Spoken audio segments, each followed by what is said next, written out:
အခန်းကြီး19အငယ်1မှ6ယောသ၏သားဦးမနာရှေအမျိုးသားတို့သည်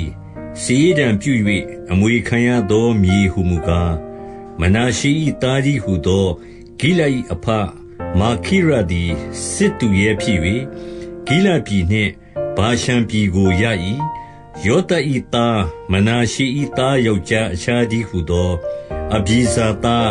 ဟေလက်သားအတယေလသားရှေခင်သားဟေဘာသားရှိမိဒသားတို့သည်အဆွေအမျိုးလိုက်စီရင်တံပြု၍ရကြသေး၏တို့ရတွင်မနာရှေမာခိရဂိလဒ်ဟေဘာတို့မှဆင်းသက်သောဇလောဖတ်၌သားယောက်ျားမရှိသမီးတက်တက်သာရှိ၏သူ၏သမီးတို့အမည်ကားမာလာနောအာဟောဂလာမိလခာတိရဇာဒီထိုမိန်းမတို့သည်ယေဘရဟိအေလဇာနုံဤသားယောရှုမင်းများရှိသို့ချဉ်ကပ်၍အကျွန်ုပ်တို့ပေါက်ဖော်နှင့်အတူအမွေခံရသောအခွင့်ကိုအကျွန်ုပ်တို့အားပေးစေခြင်းဟံထာဝရဘုရားသည်မောရှေကိုမှားထားတော်မူပြီးဟုလျှောက်၍ထာဝရဘုရားမှားထားတော်မူသည့်အတိုင်းသူတို့အဖ၏ညီကိုတို့နှင့်အတူအမွေခံရသောအခွင့်ကိုပေး၏ထိုတို့မနာရှေ၏သမီးတို့သည်သားတို့နှင့်အတူအမွေကိုခံရ၍မနာရှေ၏သားအချို့တို့သည်ဂိလဒ်ပြည်ကိုရသောကြောင့်ယော်ဒန်မြစ်အရှေ့ဘက်ဂိလဒ်ပြည်နှင့်ဗာရှန်ပြည်မှတပါးမနာရှေအမျိုးသည်10ဘို့ကိုရသေး၏အငယ်9မှ13မနာရှေခရိုင်အပိုင်းအခြားသည်အာရှာခရိုင်မှရှေခင်မြို့ရှိတွင်ရှိသော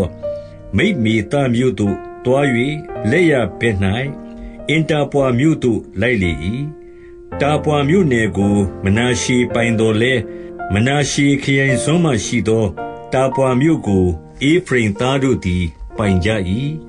တဖန်အပိုင်းခြားသည်ကာနမြစ်တောင်ဘက်သို့လဲ၍မနာရှေမြို့တို့တွင်အေဖရိမ်မြို့အချို့ပါတော်လဲမြစ်မြောက်ဖက်မြေသည်မနာရှေမြေဖြစ်၍ပင်လယ်၌ဆုံးလေ၏တောင်ဘက်၌အေဖရိမ်မြေမြောက်ဖက်၌မနာရှေမြေဖြစ်လက်ပင်လယ်ကန့်ကွက်၍မြောက်ဖက်၌အာရှာခရိုင်အရှေ့ဘက်၌ဣသခါခရိုင်ရှိ၏ထိုခရိုင်၌မနာရှေအမျိုးရသောပြည်သုံးပြည်ဟုမူကားဗက်ရှန်မြို့နှင့်သူ့မြို့ရွာများဣဗလံမြို့နှင့်သူ့မြို့ရွာများဒေါရမြို့နှင့်သူ့မြို့ရွာများအင်ဒေါရမြို့နှင့်သူ့မြို့ရွာများတာနက်မြို့နှင့်သူ့မြို့ရွာများမေခိဒေါမြို့နှင့်သူ့မြို့ရွာများတို့ကိုရသေး၏တို့ရတွင်မနာရှေအမျိုးသားတို့သည်ထိုမြို့တို့ကိုမသိမ်းမယူနိုင်ဘဲခါနနိလူတို့သည်ထိုအရပ်၌အနိုင်နေကြ၏ဣသရေလလူတို့သည်အာတိုးပွားသောအခါထိုခါနနိလူတို့ကိုအကုန်စင်မနှင်ထုတ်ဘဲအခွန်ပေးစေကြ၏အငယ်14မှ18ယောသအမျိုးသားတို့ကလည်းအကျွန်ုပ်တို့သည်ထာဝရဘုရားပေးတော်မူသောကောင်းကြီးမင်္ဂလာကိုခံရသဖြင့်အမျိုးကြီးဖြစ်၍ကိုယ်တော်သည်တဖို့တခရိုင်ဒီကိုသာအဘယ်ကြောင့်ပေးပါသနည်းဟုယောရှုအားမေးလျှောက်ကြသောယောရှုကသင်တို့သည်အမျိုးကြီးဖြစ်၍အေဖရိမ်တောင်ကျင်းမြောင်းလျင်တောအရပ်သို့တွား၍ဖေရဇိပြည်ရေဖိမ်ပြည်၌ခုတ်လဲကြလော့ဟုပြန်ပြော၏ယောသအမျိုးသားတို့ကလည်းအေဖရိမ်တောင်သည်အကျွန်ုပ်တို့အဖို့မလောက်ပါဂျိုင်းအရပ်ဗက်ရှန်မြို့ရွာတို့၌၎င်းယေဇရေလကျိုင်း၌၎င်းနေသောခါနနိလူအပေါင်းတို့သည်တန်ယထာနှင့်ပြည့်စုံပါသည်ဟုလျှောက်ပြန်လျှင်ယောရှုကသင်တို့သည်အမျိုးကြီးဖြစ်၍ခွန်အားကြီးသောကြောင့်တဖို့ဒီကိုသာမယူရတောင်သည်လည်းသင်တို့အဖို့ဖြစ်လိမ့်မည်တစ်ပင်များလျင်ခုတ်လဲရမည်ထွက်ရလမ်းတို့သည်လည်းသင်တို့အဖို့ဖြစ်လိမ့်မည်ခါနနိလူတို့သည်ခွန်အားကြီး၍တန်ယထာနှင့်ပြည့်စုံတော်လဲသူတို့ကိုနှင်ထုတ်ကြလိမ့်မည်ဟုအေဖရိမ်အမျိုးမနာရှေအမျိုးတည်းဟုသောယောသအမျိုးသားတို့အားပြောဆို၏ခန်းကြီး18အငယ်1မှ10ဣသရေလအမျိုးပရိသတ်အပေါင်းတို့သည်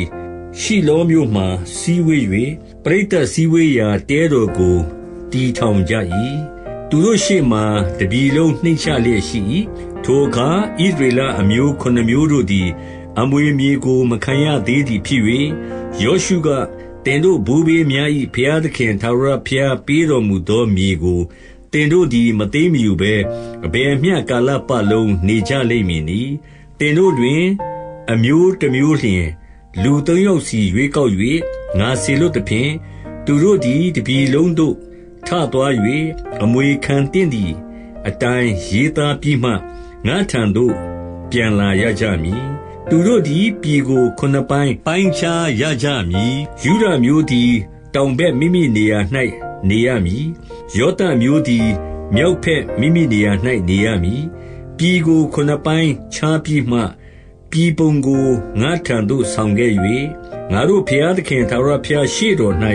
တင်တို့အဖို့စီရင်တံပြုမည်လေဝိသားတို့သည်တင်တို့နှင့်ရော၍အဖို့ကိုမယူရထာဝရဘုရား၏ယဇ်ပုရောဟိတ်အရာသည်သူတို့အမွေဖြစ်၏ဂဒ်အမျိုးရုဗင်အမျိုးမနာရှေအမျိုးတဝက်တို့သည်ယော်ဒန်မြစ်ရှေ့ဘက်ထာဝရဘုရား၏ကျွန်မောရှေပေးသည့်တိုင်အမွေမြေကိုခံယူကြပြီဟုဣသရေလလူတို့အားပြောဆို၏ထိုလူတို့သည်ထ၍သွားသဖြင့်ယောရှုကလည်းတပြည်လုံးသို့ရှောက်၍ရေးသားပြီးလျှင်ငါထံသို့ပြန်လာကြလော့ရှိလောမြို့မှထာဝရဘုရားရှေ့တော်၌တင်တို့အဖို့စီရင်ံပြုမည်ဟုပြည်ပုံကိုရေးသားခြင်းငှာသွားသောသူတို့ကိုမှားထားသည်နှင့်ညီသူတို့သည်တပြည်လုံးသို့ရှောက်သွားသဖြင့်မြို့ရွာရှိသည့်အတိုင်းစာ၌ခုနှစ်ပိုင်း၍ရေးသားပြီးမှယောရှုနေရာရှိလောတပ်သို့ရောက်လာကြ၏ယောရှုသည်ရှိလောမြို့မှထာဝရဘုရားရှေ့တော်၌စီရင်ံပြု၍ဣသရေလအမျိုးသားအသီးသီးတို့အားမြေကိုပိုင်းခြားလေ၏အငယ်7မှ20ဗင်္ယာမိန်အမျိုးသားတို့သည်စီရင်ံပြု၍အဆွေအမျိုးလိုက်ခံရသောမြေသည်ယုဒအမျိုးသားတို့နှင့်ယောသပ်အမျိုးသားတို့စပ်ကြားမှကျ၏မြေအပိုင်းခြားသည်မြောက်မျက်နှာ၌ယော်ဒန်မြစ်မှထွက်၍ယေရိခေါမြို့မြောက်ဘက်နား၌၎င်းအနောက်ဘက်တောင်ပေါ်၌၎င်းရှောက်လျက်ဘေသဝင်တောသို့ထွက်သွား၏တဖန်တောင်မျက်နှာသို့သွား၍ဘေသလလူဇမြို့နား၌ရှောက်သဖြင့်အောက်ဘက်ဟောရုံမြို့တောင်ဘက်မှရှိသောတောင်ခြေရင်းအာတရုတ်အဒ္ဒါမြို့သို့ရောက်ပြီးလျှင်ထိုတောင်မှထွက်၍အိုင်တောင်ခွေကိုဝိုင်းသဖြင့်ယူဒမျိုးသားနေသောကိရယတ်ယာရိမ်မြို့တည်းဟုသောကိရယတ်ဗာလမြို့သို့ထွက်သွား၏ဤ၍ကအနောက်ဘက်အပိုင်းခြားသည်တောင်ဘက်အပိုင်းခြားသည်ကိရယတ်ယာရိမ်မြို့စွန်းမှအနောက်ဘက်နား၌နေဖတ်တောရေတွင်သို့ရောက်ပြီးလျှင်ဟိန္နုံသား၏ဂျိုက်ရှိမှရေဖိန်ဂျိုက်မြောက်ဘက်၌ရှိသောတောင်ခြေရင်းသို့လာ၍ယေဗုသိမြို့တောင်ဘက်ဟိန္နုံဂျိုက်သို့၎င်းအင်ယောကေလရွာသို့၎င်းမြောက်ဘက်နား၌အင်ရှေမက်ရွာသို့၎င်းအဒုမိန်ကုန်းတစ်ဖက်ဂေလိလုရွာသို့၎င်းရုဗင်သားဘောဟန်ဤကြောက်သို့၎င်းရောက်လေ၏တဖန်အရဘာမြို့မြောက်ဘက်တစ်ဖက်လွင်ပြင်နားမှရှောက်၍အရဘာမြို့သို့ရောက်သဖြင့်ဘေဟောဂလမြို့မြောက်ဘက်နားမှရှောက်၍တောဒုံအိုင်မြောက်ကွေ့ယော်ဒန်မြစ်ဝ၌ဆုံးလေ၏ဤ၍ကတောင်ဘက်အပိုင်းခြားသည်ယော်ဒန်မြစ်သည်အရှေ့ဘက်ပိုင်းခြားလျက်ရှိ၏ဤ၍ကဗင်္ယာမိန်အမျိုးသားတို့သည်အဆွေအမျိုးအလိုက်အမွေခံရသောမြေနယ်ဖြစ်သည်အငယ်21မှ28ဗင်္ယာမိန်အမျိုးသားတို့သည်အဆွေအမျိုးအလိုက်ရသောမြို့များဟုမူကားယေရိခေါမြို့ဘေတောဂလမြို့ဧမကက်စစ်မြို့ဘေတရာဘမြို့ဇေမရိမြို့ဘေတလမြို့အာဝိမြို့ပါရမြို့ဩဖရာမြို့ဂေပါဟာမောနဲမြို့ဩဖနိမြို့ဂါဘမြို့ယွာနှင့်တကွ12မြို့တည်းထိုမှတပါဂိဗောင်မြို့ရာမမြို့ဘေရုတ်မြို့မိဇပါမြို့ခေဖိရမြို့မောဇမြို့ယေကေမြို့ဣရပေလမြို့တရလမြို့ဇေလမြို့အေလမြို့ယေရုရှလင်မြို့တည်းဟုသောယေဗုသိမြို့ဂိဘမြို့ဂ ကိရမြို့ရွာနှင့်တကွ14မြို့တည်းဤရွေကဗေယံမိမြို့သားတို့သည်အဆွေအမျိုးလိုက်ခံရသောအမွေတည်းခန်းကြီး19အငယ်1မှ9ဒုတိယတစ်ကြိမ်စေဒံပြု၍ရှိမောင်အမျိုးသားတို့သည်အဆွေအမျိုးအလိုက်ယူဒအမွေမြေအတွင်း၌အမွေခံရကြ၏သူတို့အမွေမြေ၌ရှိသောမြို့များဟုမူကားဗေရရှေဘမြို့မောလဒါမြို့ဟာဇေယွာလမြို့ဘာလာမြို့အာဇင်မြို့အေလတောလမြို့ဘေတုလမြို့ဟောမာမြို့ဇီကလမြို့ဗက်မာကပုတ်မြို့ဟာဇာတုတမြို့ဗက်လေဖောက်မြို့ရှရုဟင်မြို့ရွာနှင့်တကွာ73မြို့တည်းထိုမှတပါအင်ရိမုမြို့တောခင်မြို့အေတာမြို့အာရှံမြို့ရွာနှင့်တကွ4မြို့တည်းထိုမှတပါတောင်မျက်နှာ၌ဘာလတ်ဗေရရမမြို့တိုင်အောင်အထက်ဆိုခဲ့ပြီးသောမြို့ပတ်ဝန်းကျင်ရွာရှိသမျှပါတည်းဤရွေကရှိမောင်အမျိုးသားတို့သည်အဆွေအမျိုးအလိုက်ခံရသောအမွေတည်းရှိမောင်အမွေမြေသည်ယူဒအမျိုးသားခံသောအဖို့တဲကနှုတ်ရ၏ယူဒအမျိုးသားတို့အဖို့သည်ကြီးကျယ်သောကြောင့်သူတို့အမွေမြေအတွင်း၌ရှိမောင်အမျိုးသားတို့သည်အမွေခံရကြ၏အငယ်30မှ16တတိယတစ်ကြိမ်စီးဒံပြု၍ဇာဘူးလုံအမျိုးသားတို့သည်အဆွေအမျိုးလိုက်အမွေခံရကြ၏သူတို့အမွေမြေအပိုင်းခြားသည်စာရိမြို့မှထွက်၍အနောက်သို့သွားလျက်မယလာမြို့ဒေဘရှက်မြို့သို့၎င်းယောကနန်မြို့ရှိမှရှိသောမြစ်သို့၎င်းမှီလေ၏တဖန်စာရိမြို့မှနေထွက်ရာအရှိမျက်နာသို့လှည့်သည်ဖြင့်ခိတလုတ်တာဘော်မြို့ဒါဗရက်မြို့သို့ရောက်ပြီးလျှင်ယာဖြာမြို့သို့တက်လေ၏ထိုမြို့မှစ၍အရှိဘက်နားမှလိုက်လျက်ဂိတ္တဟေဘာမြို့အိတ္တကာဇိမ်မြို့ရေမုန်မေသောယနေအာမြို့သို့ရောက်လေ၏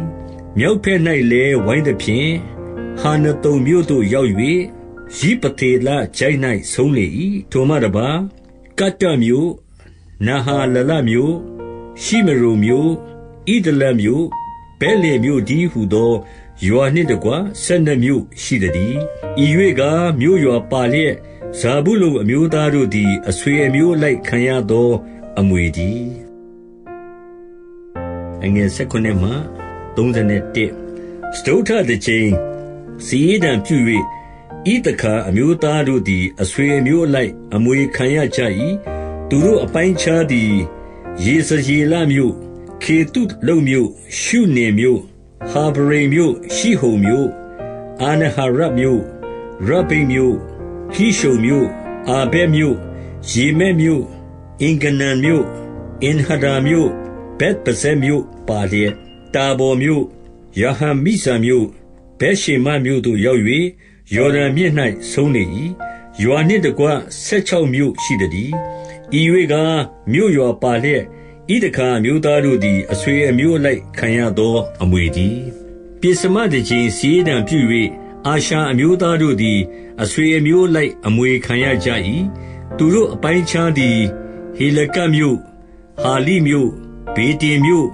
အာကရှမြို့အာလမေလက်မြို့အာမတ်မြို့မိရှလာမြို့ပါလျက်အနောက်မျက်နှာ၌ကရမေလမြို့ရှိဟောရလိပနတ်မြို့သို့ရောက်လေ၏တဖန်နေထွက်ရာဘဲသို့လှည့်၍ဘဲတကုံမြို့ဇာဘူးလုံခရိုင်ရိပတေလကျိုင်းကိုရှောက်သည်ဖြင့်မြောက်မျက်နှာသို့သွား၍ဘေသမက်မြို့နာယေလမြို့ကာဘူးလမြို့ဟေဗျုံမြို့ယေဟောဘမြို့ဟမ်မုန်မြို့ကာနမြို့ဇီးဒုံမြို့ကြီးတိုင်အောင်ရောက်ပြီးလျှင်ယာမမြို့ခိုင်ခန့်သောတုရုမြို့ဟောတမြို့သို့လှည့်လျက်ပင်လယ်ကမ်းပါးမှစ၍အာခဇိတ်မြို့တိုင်အောင်ပင်လယ်၌ဆုံးလေ၏အုံမမြို့အာဖက်မြို့ယေဟောဘမြို့နှင့်တကွရွာပါလျက်22မြို့ရှိသည်ဤ၍ကမြို့ရွာပါလျက်အာရှာအမျိုးသားတို့သည်အဆွေအမျိုးလိုက်ခံရသောအမွေတည်းငယ်32မှ39ဆတမတစ်ချိန်စီးဒံပြု၍နာတလိအမျိုးသားတို့သည်အဆွေအမျိုးလိုက် အမွေခံရကြ၏သူတို့အပိုင်းခြားသည်ဟေလမြို့အာလုံမြို့ဇာနနိမ်မြို့အာဒမိမြို့နေကတ်မြို့ယာဗနေလမြို့လာကုံမြို့ပါလျက်ယော်ဒန်မြစ်၌ဆုံးလေ၏တဖန်အနောက်မျက်နှာသို့လှည့်သည်ဖြင့်အာဇနုတ်တာဘော်မြို့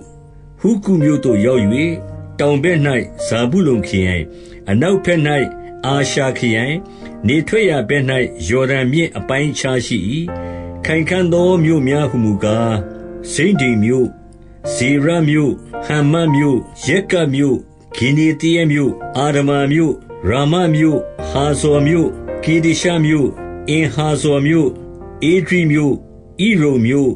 မိဂဒလီလမြို့ဟောရင်မြို့ဘေသနတ်မြို့ဗက်ရှေမက်မြို့ရွာနှင့်တကွ19မြို့သည်ဤ၍ကမြို့ရွာပါလျက်နာသရိအမျိုးသားတို့သည်အဆွေအမျိုးအလိုက်ခံရသောအမွေသည်အငယ်40မှ48တတ္တမတစ်ချိန်စီးဒံပြု၍ဒံအမျိုးသားတို့သည်အဆွေအမျိုးအလိုက်အမွေခံရကြ၏သူတို့အမွေခံရသောမြို့များဟုမူကားဇောရာမြို့အေရှာဒေါလမြို့ဣရရှေမက်မြို့ရှာလဗိန်မြို့အာရလုံမြို့ယေတလမြို့အေလုံမြို့တိမနမြို့အေဂျုံမြို့အေလတိကမြို့ဂိဗတုံမြို့ဘာလမြို့ယေဟုတ်မြို့ဘေနဗေရွက်မြို့ခါတရိမုန်မြို့မေရာကုံမြို့ရက်ကုံမြို့ယာဖောမြို့မှရှေ့မှရှိသောမြေပါတည်းဒံမျိုးသားရသောမြေသည်ကျင်းမြောင်းသောကြောင့်လဲရှမြို့ကိုစစ်ချီ၍တိုက်ယူလုပ်ကြံသဖြင့်နေရာချကြ၏လဲရှမြို့ကိုအမျိုး၏အဖတ်ဒံကိုအစွဲပြု၍ဒံမြို့ဟုသောအမည်ဖြင့်မှဲ့ကြ၏ဤ၍ကမြို့ရွာပါလျက်ဒံအမျိုးသားတို့သည်အဆွေအမျိုးလိုက်ခံရသောအမွေတည်းအငယ်49မှ51ထိုသို့ဣသရေလအမျိုးသားတို့သည်မြေပြင်လုံးကိုအပိုင်းခြားနှင့်တကွဝေဖန်၍အမွေခံပြီးမှနုန်ဤသားယောရှုအားအမွေမြေကိုပေးကြ၏သူတောင်းသောမြို့ဧဖရိမ်တောင်ပေါ်မှတိမနတရမြို့ကိုထာဝရဘုရားအမိန့်တော်အတိုင်းပေးသည်ဖြင့်သူသည်မြို့ကိုတည်ထောင်၍နေလေ၏ဤ၍ကယေဘရဟိတ်ဧလာဇာနုန်ဤသားယောရှုဣသရေလအမျိုးသားတို့တွင်အဆွေအမျိုးတကြီးတို့သည်ရှိလောင်မြို့မှထာဝရဘုရားရှိပရိသတ်စည်းဝေးရာတဲတော်တကားနား၌ဝေပေးသောအမွေခံစရာမြေအသီးသီးပေသည်ဤ၍ကပြည်ကိုဝေဖန်သောအမှုပြီးလေ၏အခန်းကြီး20အငယ်1မှ9တဖန်ထာဝရဘုရားသည်ယောရှုကိုခေါ်တော်မူ၍သင်သည်ဣသရေလအမျိုးသားတို့အားဆင့်ဆိုရမည်မှာငါသည်မောရှေအားဖြင့်မှားထားသည့်အတိုင်းလူအသက်ကိုတတ်မည်ဟုအကြံမရှိဘဲအမှတ်တမဲ့တတ်မိသောသူသည်ပြေး၍မိခိုရာမြို့တို့ကိုရွေးထားကြလော့တေစားတေစီသောသူလက်နှင့်လွတ်၍မိခိုရာမြို့ဖြစ်ရသည်ထိုမြို့စုံတစ်မြို့သို့ပြေးသောသူသည်မြို့တကားဝ၌ရပ်၍ထိုမြို့၌အသက်ကြီးသူတို့အားမိမိအမှုကိုကြားပြောသောအခါသူတို့သည်မြို့ထဲသို့ခေါ်၍သူတို့ထံမှနေရာချရကြမည်တေစားတေစီသောသူသည်လိုက်လာလျင်သူလက်သို့တတ်မိသောသူကိုမအပ်ရအကြောင်းမူကားထိုသူသည်မိမိအဖော်ကိုအညှိုးမထားဘဲအမှတ်တမဲ့တတ်မိ၏ထိုသူသည်ပရိသတ်ရှေ့သို့ရောက်၍တရားစီရင်ခြင်းကိုမခံမီတော်၎င်းထိုကာလယေဘရဟိမင်းမတေမီတော်၎င်းထိုမြို့၌နေရမည်ထိုနောက်မှပြန်လာ၍အထက်ပြေးရသောမြို့မိမိနေရင်းအိမ်၌နေရသောအခွင့်ရှိရမည်ဟုမိန့်တော်မူသည့်အတိုင်းသူတို့သည်ဂါလိလဲပြည်နာတလိတောင်ပေါ်မှကေဒေရှမြို့ဧဖရိမ်တောင်ပေါ်မှရှေခင်မြို့ယူဒတောင်ပေါ်မှဟေဗြုန်မြို့ဒီဟုသောကိရယတာဘမြို့တို့ကို၎င်းယော်ဒန်မြစ်တစ်ဖက်ယေရိခေါမြို့အရှိမရုဗင်ခရိုင်တောလွင်ပြင်၌ဘေဇာမြို့ဂတ်ခရိုင်ဂိလပြည်၌ရာမုတ်မြို့မနာရှေခရိုင်ဗာရှန်ပြည်၌ဂေါလန်မြို့တို့ကို၎င်းရွေးထားကြ၏ဤမြို့တို့ကဣသရေလအမျိုးသားဖြစ်စေသူတို့တွင်တဲခိုသောတပါးအမျိုးသားဖြစ်စေအမှတ်တမဲ့လူအသက်ကိုတတ်မိသောသူသည်တေစားတေစေသောသူလက်နှင့်လွတ်၍ပရိသတ်ရှိသို့မရောက်မီတိုင်အောင် ပြေးရသောအခွင့်ရှိစေခြင်းငှါရွေးထားသောမြို့ဖြစ်သတည်း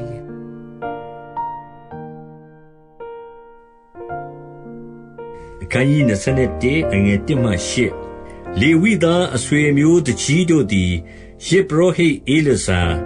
နုန်၏သားယောရှုဣသရေလအမျိုးတို့တွင်အဆွေအမျိုးတကြီးတို့ထံသို့ချဉ်းကပ်၍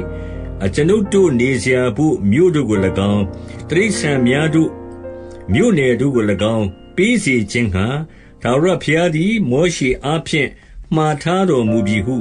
ခါနာန်ပြည်ရှိလောမြို့၌ပြောဆိုကြလျှင်ဣသရေလအမျိုးသားတို့သည်ထာဝရဘုရားမှာထားတော်မူသည့်အတိုင်းမိမိတို့အမွေခံရသောမြေထဲကမြို့နှင့်မြို့နယ်တို့ကိုပေးကြ၏စာရေးတံပြု၍ကောဟတ်အဆွေအမျိုးတို့သည်အမွေခံရာတွင်လေဝိသားယေဘရဟိတ်အာယုန်၏သားမြေတို့သည်စာရေးတံပြုသောအားဖြင့်ယူဒခရိုင်ရှိမောင်ခရိုင်ဗေယံမင်ခရိုင်တဲက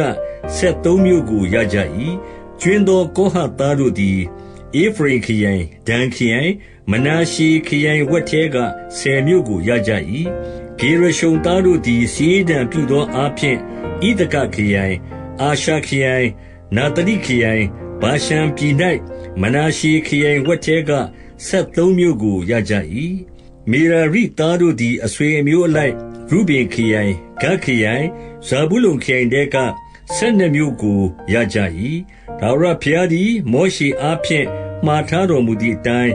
ဣသရေလအမျိုးသားတို့သည်စာရေးတံပြု၍ထိုမြို့တို့ကိုမြို့နယ်နှင့်တကွလေဝိသားတို့အားပေးကြ၏အငယ်9မှ19ယုဒအမျိုးသားခရိုင်ရှိမောင်အမျိုးသားခရိုင်တဲကပေး၍လေဝိသားဖြစ်သောကောဟတ်အဆွေအမျိုးအာရုန်၏သားမြေးတို့သည်ပထမစာရေးတံအားဖြင့်ရသောမြို့တို့၏အမည်များဟုမူကားယုဒခရိုင်တောင်ကြား၌ဟေဗြုန်မြို့တည်းဟုသောအာနကအဖအာဘနေသောမြို့ကိုမြို့နယ်နှင့်တကွပေးကြ၏တို့အတွင်မြို့နှင့်ဆိုင်သောလယ်များရွာများတို့ကိုယင်ဖုန်နာ၏သားကာလက်အားအပိုင်ပေးကြ၏လူအသက်ကိုတတ်မိသောသူမိခိုရာမြို့ဖြစ်စေခြင်းငှါဟေဗြုန်မြို့ကိုမြို့နယ်နှင့်တကွယေဘရဟိတ်အာယုန်၏သားမြေးတို့အားပေးကြ၏ထိုမှတပါးလိဗနမြို့နှင့်မြို့နယ်ယတိရမြို့နှင့်မြို့နယ်အေရှာတေမောမြို့နှင့်မြို့နယ်ဟောလုမြို့နှင့်မြို့နယ်ဒေဗိရမြို့နှင့်မြို့နယ်အာဣနမြို့နှင့်မြို့နယ်ယုဒမြို့နှင့်မြို့နယ်ဗက်ရှေမက်မြို့နှင့်မြို့နယ်တည်းဟုသောထိုခရိုင်နှစ်ခရိုင်တဲက9မြို့တို့ကို၎င်းဗေယံမင်ခရိုင်တဲကဂိဗောင်မြို့နှင့်မြို့နယ်ဂေဘမြို့နှင့်မြို့နယ်အာနတုတ်မြို့နှင့်မြို့နယ်အာသမုန်မြို့နှင့်မြို့နယ်တည်းဟုသော4မြို့တို့ကို၎င်းပေးကြ၏အာရုန်၏သားမြေးယေဘရဟိတ်တို့ရသောမြို့ပေါင်းကားမြို့နယ်ပါသောမြို့73မြို့ရှိသည်အငယ်20မှ26ကျွင်းသောကောဟတ်သားအဆွေအမျိုးဖြစ်သောလေဝိသားတို့သည်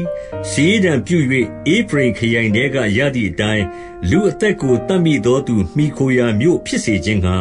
ဧဖရိမ်တောင်ပေါ်မှရှေခင်မြို့ကိုမြို့နယ်နှင့်တကွပေးကြ၏ထိုမှတပါးဂေဇာမြို့နှင့်မြို့နယ်ကိဗစိမ်မြို့နှင့်မြို့နယ်ဘေသောရုံမြို့နှင့်မြို့နယ်တည်းဟုသော4မြို့တို့ကို၎င်းဒန်ခရိုင်တဲကဧလတေကမြို့နှင့်မြို့နယ်ခိဗတုန်မြို့နှင့်မြို့နယ်အာဇလုမြို့နှင့်မြို့နယ်ဂါဒရိမုန်မြို့နှင့်မြို့နယ်တည်းဟုသော4မြို့တို့ကို၎င်းမနာရှေခရိုင်ဝက်ထဲကတာနက်မြို့နှင့်မြို့နယ်ဂါဒရိမုန်မြို့နှင့်မြို့နယ်တည်းဟုသော2မြို့တို့ကို၎င်းပေးကြ၏ကျွင်းသောကောဟတ်သားအဆွေအမျိုးတို့သည်ရသောမြို့နယ်နှင့်တကွမြို့ပေါင်းကား10မြို့တည်းအငယ်29မှ33လေဝိအဆွေမျိုးဂေရရှုံသားတို့အားလည်းမနာရှေခရိုင်ဝက်ထဲကလူအသက်ကိုတတ်မိသောသူမိခိုရာမြို့ဘာရှန်ပြည်၌ဂေါလန်မြို့နှင့်မြို့နယ်ဘေရှတေရမြို့နှင့်မြို့နယ်တည်းဟုသော2မြို့တို့ကို၎င်းဣသခါခရိုင်တဲကဂိရှုံမြို့နှင့်မြို့နယ်ဒါဗရေမြို့နှင့်မြို့နယ်ရာမုတ်မြို့နှင့်မြို့နယ်အင်ဂေနွမ်မြို့နှင့်မြို့နယ်တည်းဟုသော4မြို့တို့ကို၎င်းအာရှာခရိုင်တဲကမိရှလမြို့နှင့်မြို့နယ်အာဗရုန်မြို့နှင့်မြို့နယ်ဟေလကတ်မြို့နှင့်မြို့နယ်ယေဟောဘမြို့နှင့်မြို့နယ်တည်းဟုသော4မြို့တို့ကို၎င်း နာသလိခရိုင်တဲကလူအသက်ကိုတတ်မိသောသူမိခိုရာမြို့ဂါလိလဲပြည်၌ကာဒေရှမြို့နှင့်မြို့နယ်ဟာမုန်ဒေမြို့နှင့်မြို့နယ်